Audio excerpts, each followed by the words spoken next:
This is Dabu7. Some very explosive information coming to light now in regards to what's been going on in Charlottesville. Now, it was back in February, the mayor had told Trump that his city was going to be a city of resistance. Okay? I want people to see this. So when we start calling these events for what they are, people understand where we're coming from. When you see these happen time and time again, what we're seeing now is information that the ACLU has confirmed police were given the stand down order in this event. You know, the cops that were sent in to protect the people, you know, also the National Guard that was brought up to quote unquote protect the people, were all told to stand down. This is the exact same thing that happened at Berkeley when Soros was backing the chaos with Antifa on the ground there, and the police were told to stand down while all hell broke loose. So while the police are restrained by orders, we have this event take place in the heart of it, with not a cop around. If they were around, they were told, get away, pretty much.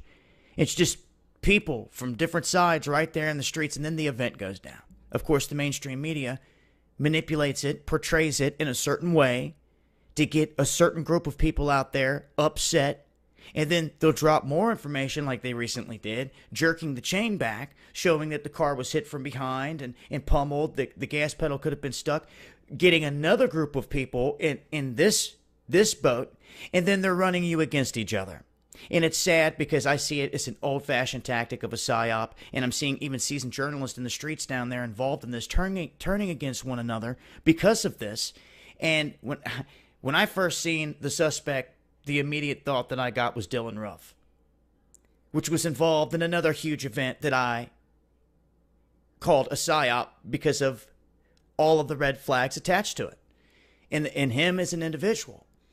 And the end result is what is important here. It's what they get. They get chaos. You were talking about a race-baiting situation here in this country that they have been trying to set for a long time, where they actually, in a city where the mayor said this city's going to be a city of resistance, they have a white nationalist movement come in, okay? And they have Black Lives Matter on the other side, white, black, you see where this is going, to run them against one another with Antifa and other groups on the ground. And this was planned for months. Months. This is why every journalist and their mama was down there and knew about it. This is why all these other groups were down there and knew about it. And it's also why Progressive Change Campaign Committee knew about it. And they were raising a ton of money to pay people for this event. And it's right there. So not only did we have Soros and all his funding from Berkeley and from Ferguson get exposed, now we're seeing funding being exposed here and paying individuals to show up in action, in solidarity with Black Lives Matter and for that whole movement.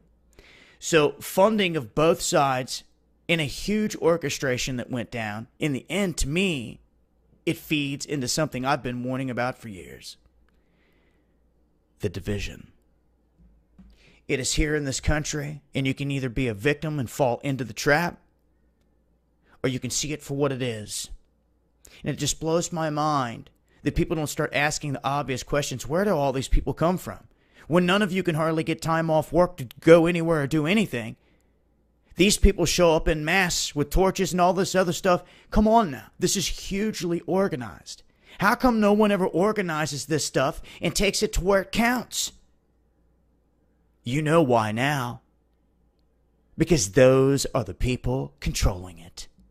You better wake up, America. And you better get your own group together. You better get off your couches, because I'm telling you, there's a whole lot more of us that are in a position not involved with either side of this crap that they're funding, and we see it as the circus that it is. But the problem is this: if you don't get up off your ass and do something to counter it and to expose it and to fight the fight, they're going to cause events in the streets that's going to make them strip your freedoms, your right to assemble. Are you hearing me? They are going to do it through staged events and take it away before all the hundreds of millions of us that were not involved in that rise and take to the streets. Do you see? It's about division. Do not fall for it. The heart of this whole matter, I believe all the details yet to be seen. But if you were someone that looked at it from what people were saying right when it happened compared to those looking at it that are gathering all the information later and looking at it from a different side, this sets the stage for people to argue. And it's the prime atmosphere that they've been looking for. I'm warning you. So you have to ask yourself, how come we have all these events popping up that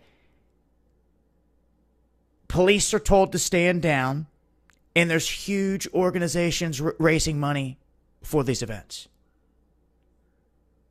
People, you better pay attention, because this is not the end of it. I've been warning for a long time about this. A long time. Most of you that have been following me, you know it. And I also warned you for the longest time that there's going to come a time when it's no longer terrorist out here. They start using the term domestic terrorist and pointing the finger at your everyday American. Getting you all paranoid about one another and fighting one another so you don't see the corruption that is pulling the strings. Eyes open, folks. Or you're going to have more events where people are just going to get slaughtered and police are standing around watching it because they were told to stand down. So it's on some of you behind the badge that took the oath, that are in fatigues, to look around at one another and say, you know what? Let's arrest them. The moment you make that shift, I swear to you, we will come out the woodwork behind you. We need you. We need something. We need each other in a movement together, en masse, quick. The power is in your numbers. The power is in the people and the politics in which we address. And if you allow the shenanigans to pull off these staged events, they will strip your freedoms before you get a chance to even assemble in the streets. You better see it for what it is. This is Dabu7. I'll leave links here, and there's some key information here pertaining to this. See it for what it is. Eyes open, y'all. Much love.